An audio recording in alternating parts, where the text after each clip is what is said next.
फरीदाबाद और दिल्ली के बॉर्डर के अरावली के जंगलों में बसा खोरी गांव। ये खोरी गांव कोई रातों रात नहीं बसा है।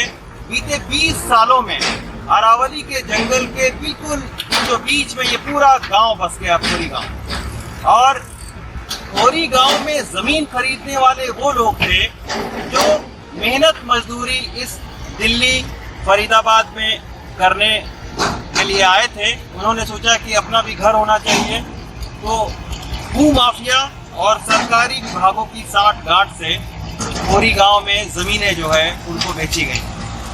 जमीनों के बेचने की कहानी हम आपको थोड़ी देर में बताते हैं, लेकिन पहले ये बताऊंगा कि खोरी गांव का मामला आखिर क्या है।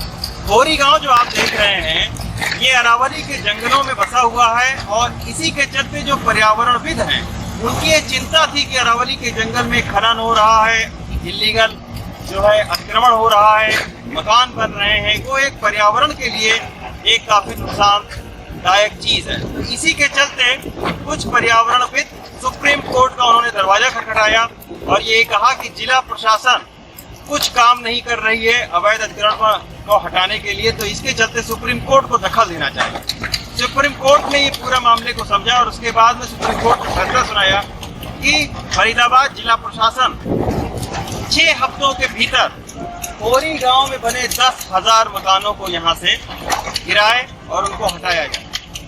आज यानी गुरुवार तक का मोहलत खोरी गांव के लोगों को जिला प्रशासन ने दिया था कि वो अपना सामान यहां से लेकर चले जाएं। उसके बाद में आज से यानी शुक्रवार से सुबह से ही जिला प्रशासन के अवैध अतिक्रमण हटाने की जो कार्रवाई है वो तकरीबन 2 दर्जन से ज़्यादा जो यहाँ पर जेसीबी मशीन है, जो ट्रैक्टर ट्राली हैं, उनके जरिए किया जा रहा है। लेकिन भू माफिया और सरकारी विभागों के लोग कैसे साठ-गांठ से ये पूरा एक बहुत बड़ा इलाका बस गया, वो मैं आपको बताना चाहूँगा। इसमें जो यहाँ के लोग हैं, जब उनसे मेरी बात हुई, कुछ लोगों ने जो खोरी गांव पर रिसर्च किया हुआ है, उनसे जब हमारी बात हुई, उनका ये कहना है कि खोरी गांव में 4 विभागों की मिलीभगत से पूरा गांव में बसाया गया जंगल की ज़मीन पर। वो 4 विभाग कौन से थे?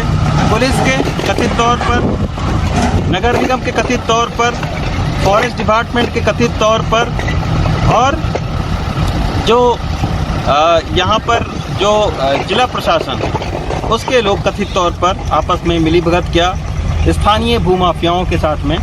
भूमाफिया ऐसे लोगों को खोजते जो अपने घर में रहने की जिनकी इच्छा होती थी, जो गरीब मजदूर लोग होते थे, उनको यहाँ ज़मीन दिखाई जाती थी और ये कहा जाता था कि आप तुरंत यहाँ पर बनाकर रहने लगिए, क्योंकि इसी तरीके से दूसरी ओर जो लोग रह रहे हैं वो सालों से रह रहे हैं, आप भी एक बार अगर रहना शुरू कर देंगे तो आपको कोई नहीं हटाएगा।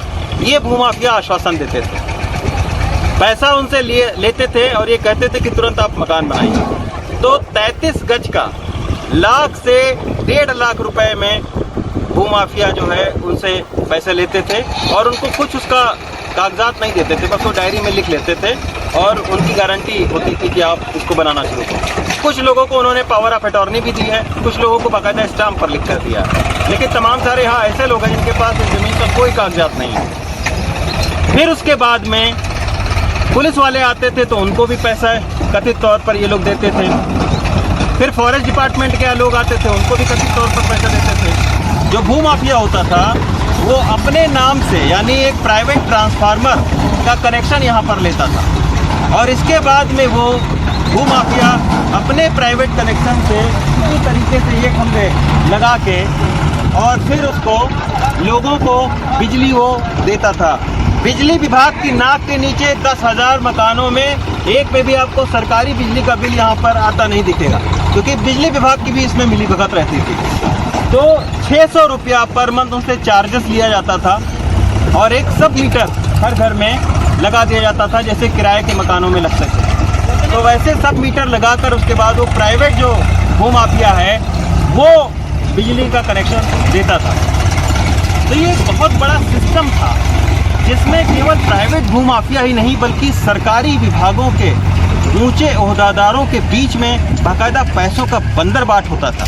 और उसके बाद में ये पूरी जो खोरी गांव की जो इलीगल कॉलोनी है ये पूरी तरीके से बस गई, लोग रहने लगे, सालों से लोग रह रहे हैं। अब जिला प्रशासन ने अपनी नाक बचाने के लिए 25 भू माफियाओं के खिलाफ मुकदमा दर्ज किया है। सवाल उठता है कि जो भूमाफिया हैं उनके खिलाफ तो मुकदमा दर्ज हो गया है, लेकिन जिन सरकारी अधिकारियों ने यहाँ पर खोरी गांव में लोगों को बसाने के नाम पर गरीबों को लूटा, उनके ऊपर आखिर कब कार्रवाई होगी।